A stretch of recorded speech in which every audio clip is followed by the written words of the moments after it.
तुलनीलतनो कमलायतलोचन लोकपते विजयी भव वेङ्कटशैलपते कमलाकुचूचुक कुङ्कुमतो नियतारुणिता तुलनीलतनो कमलायतलोचन लोकपते विजयी भव वेङ्कटशैलपते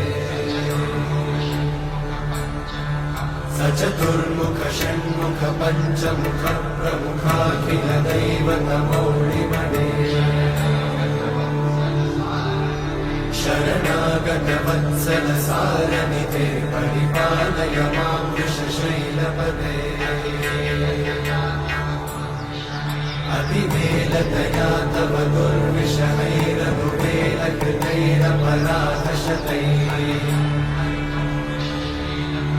हरितं त्वरितं वृषशैलपते वरया कृपया परिपाहि हरे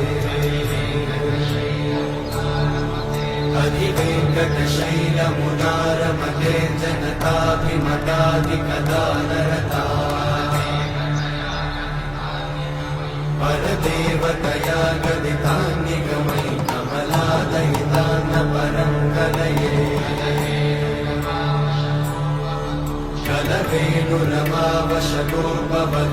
कलवेणुरमावशतोपवधूशतकोटिवृतात् स्मरकोटिसमा प्रतिवल्लभिका विमतात् सुखदात् वसुदेवसुता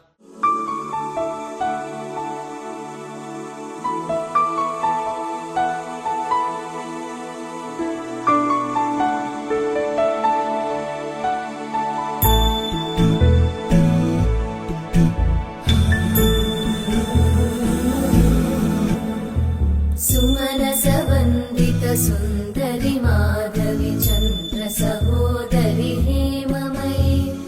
मुनिगणवन्दित मोक्षप्रदायिनि मञ्जुळभाषिणि वेदनुते पङ्कजवासिनि देवसुपूजित सद्गुणवर्षिणि शान्तियुते जय जय हे मधुसूदन कामिनि आदिलक्ष्मि जय पालय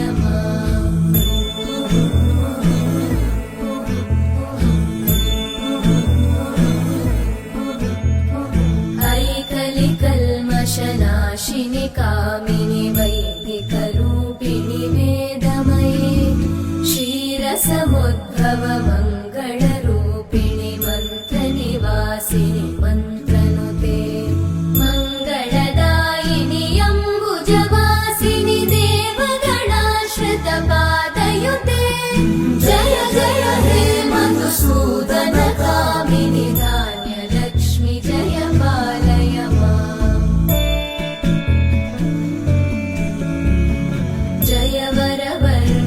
वैष्णवि भार्गवि मन्त्रस्वरूपिणि मन्त्रमये सुरगणपूजित शीघ्रफलप्रद ज्ञानविकासिनि शास्त्रनुते भवभयहारिणि पापविमोचनि साधुजनाश्रित पादयुते जय जय हे मधुसूदन कामिनि धैर्यलक्ष्मि जय पालय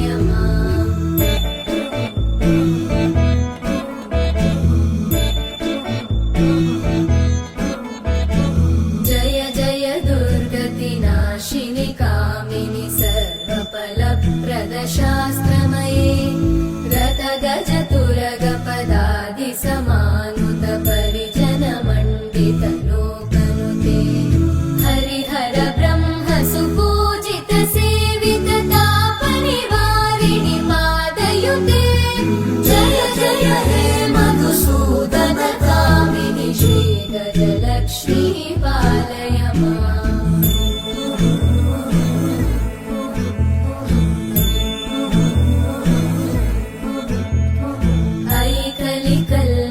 नाशिनि कामिनि वैदिकरूपिणि वेदमये क्षीरसमुद्भव मङ्गलरूपिणि मन्त्रनिवासिनि मन्त्रनुते मङ्गलदायिनि अम्बुज